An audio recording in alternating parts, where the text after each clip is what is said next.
I don't know where I am. I have to figure out where the PCT goes. I might have missed it.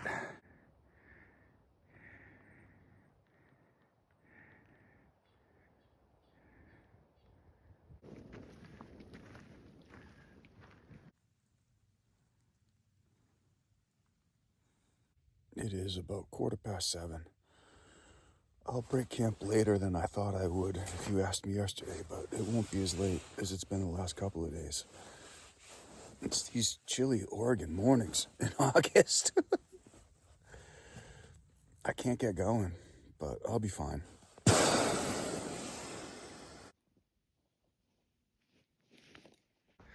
And we are back on the PCT. It is just before 8, so the camp store has been open for just under an hour, according to far out comments, and the cafe will open in a few minutes. And I guess it's 1.3 from the junction, so we'll call that less than a half hour. It's going to take 45 minutes to get to the junction. All I need is, I need a lot. I need to do laundry, shower, and get a resupply. I would love some hot food. First of all, I just pulled my phone out of my pocket and it was opened on a create password screen. Luckily, no buttons were pressed, so I don't know how close I was to locking myself out of my phone with my phone in my pocket, but the reason I pulled my phone out was I just was going to say, it's a beautiful day here on the trail. The worst part was putting these wet clothes on. This hoodie is soaked down near the bottom, the sleeves. It's filthy, but it's just 2 pounds wet with sweat. The last 2 or 3 nights I get to camp and I'm sweating. And there's no real way to dry it off. It's too cool, it's dark out. You'd just be leaving it out in the wet air all night. So you need a little bit of sun to dry it off. But my pants and my shorts are not just as wet, but they're wet and miserable to put on in the morning too. But the sun hoodie is definitely the worst part.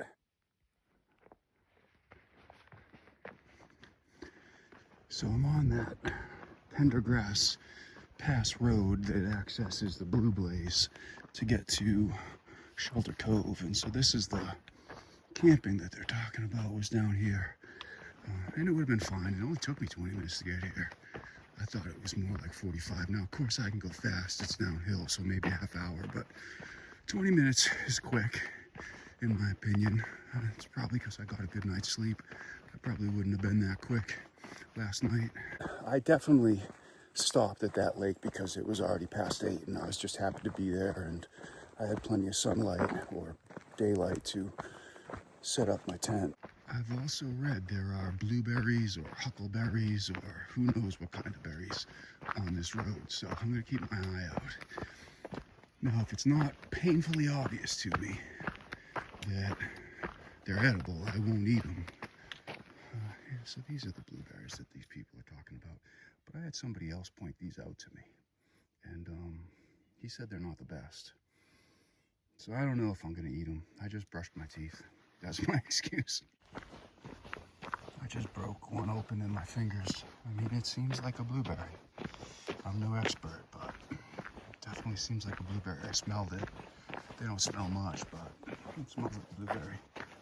Here's another one.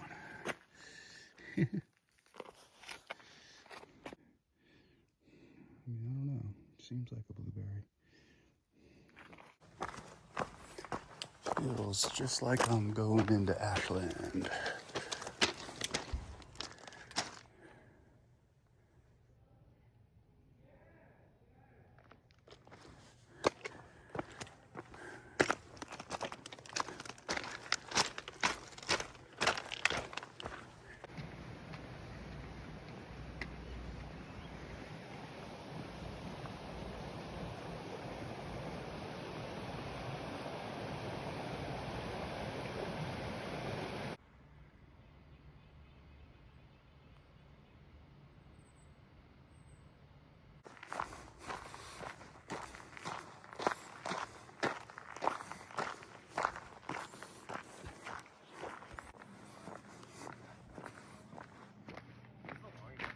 that lived in the town over from Oxford, and she would just commute every day to work.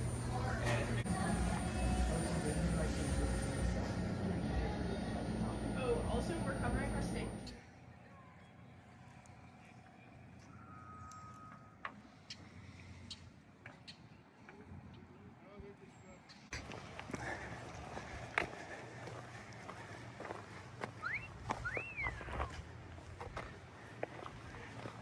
So it's just after 3 and I am heading back out towards the trail. So I've got to walk the Blue Blaze in the Forest Road, but this is a great stop. The comments in Far Out had a few negative reviews, but I don't think that the employees were too grumpy. And one of the kids here was even saying, go see the grumpy lady. And she wasn't overly friendly at first, but you could win her over. They're just busy. And they have like 6 simple rules, and one of them is don't put your packs on the porch. So if you put your pack on the porch, you're probably starting on the wrong foot with them. If you just don't put your pack on the porch, I think you'll be fine. They have great food here at Shelter Cove. The resupply is better than Mazama Village, but it's not the best. I mean, I think I have 4 days worth of food. I have all my staples. The hiker box was huge, but I think it's been ransacked. There's been a lot of people here. There wasn't much in the hiker box. But I have dinners, I have breakfast, I have snacks. The snack department, they had a lot of options, but that's what they were lacking for me. They didn't have a lot of bar varieties, so I had to get candy and pastries. But I'll be fine. And that's it. It is what it is. I'm gonna vent and get this off my chest now. I had a perfect experience, and it was hard to leave because one of my buddies is staying. But one thing really set me off. A hiker behind me in the washing machine. So I used the washing machine when I put my stuff in the dryer. He put his clothes in the washing machine. I was 5 minutes behind my cycle, and he took my clothes out and put them on the dirty floor. There's no table in there to put them on. If you're at a laundromat, I get it, and there's tables and carts. Take somebody's stuff out, put it on a table or a cart so you can use it. But he dropped it on the filthy floor. Don't touch people's stuff. I went off on him. He apologized, which was good for a kid his age. And we are back on the PCT. So I am not the biggest hero of Shelter Cove at Odell Lake. There's another hiker who came in a little after me and left a little before me, so he's the true hero of Shelter Cove. But I didn't do too bad. I won the calorie battle today. I'll at least go to that shelter. It's like 8 or 10 miles from here. Seems like a good place to spend the night. You just have to carry your water. But I had a breakfast burrito, a breakfast sandwich, both delicious. The breakfast sandwich was an 11 out of 10. The breakfast burrito, I don't know what they did. They put something crispy in it. I guess it was home fries, and I think they had like a garlic oleo sauce or something. The breakfast burrito was amazing. 12 of 10. Had a PCT smash burger. That was pretty good. And I snuck a quesadilla, which was their special. $10 for a quesadilla seems really expensive, but nowadays, especially at a resort on a lake, you know, it's probably a bargain. I have to just accept that reality. But yeah, 2 breakfast sandwiches, a hamburger, and a quesadilla. A pint of Ben & Jerry's ice cream, fish food, and it was a good day for eating. I don't know where I am. I have to figure out where the PCT goes. I might have missed it. I did miss it, but it cut back on the left on me, so I came from over here. So it really didn't give me much of a chance. This is confusing though. We have one over there and one here. Where am I?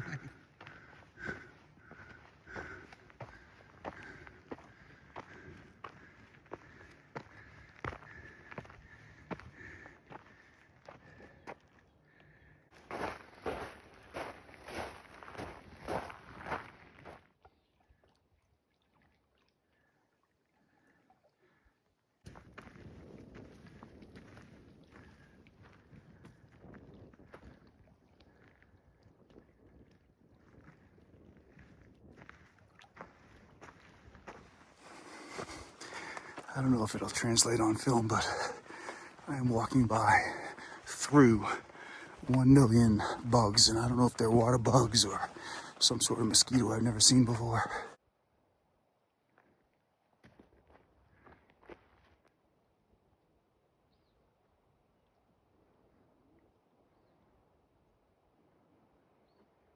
It's just about 6:30. So at one point I thought I would go to this cabin, but that is probably just 7 minutes away, so that's too short of a day. And I had looked, and there's another lake, Bobby Lake, which seems like a pretty good distance. Right now it's probably an hour and 45 minutes to get there, and that puts me there just about 8:15. So I'll get 3 more miles and hike until the sun goes down. It's about 7:30. I'm like 15 minutes from this junction to get to Bobby Lake, which is like 0.3 from the PCT, so who knows, 7:45, that ballpark, I'll be to camp. I've been spending a lot of this evening talking to Sweet Dreams, pretty cool guy from California. He's got to be close to my age, based on the things we've been talking about that we seem to have in common, but I do think he's younger than me, but close to my age. It's just been a nice day. I don't want to call it an easy day, but I'm only hiking 12. The mile and a half or whatever it was that I walked into the junction to get to Shelter Cove, and I ate like it was my job at Shelter Cove. The only thing that went wrong was that kid throwing my laundry on the floor, which is still bothering me a lot. Looking forward to getting to camp early. And then I'm about 84 miles from the junction to take Route 20 into Bend. So that's really possible to do in 3 days. Get there late Thursday if I hike 25 to 30 miles every day. Or go in super early Friday morning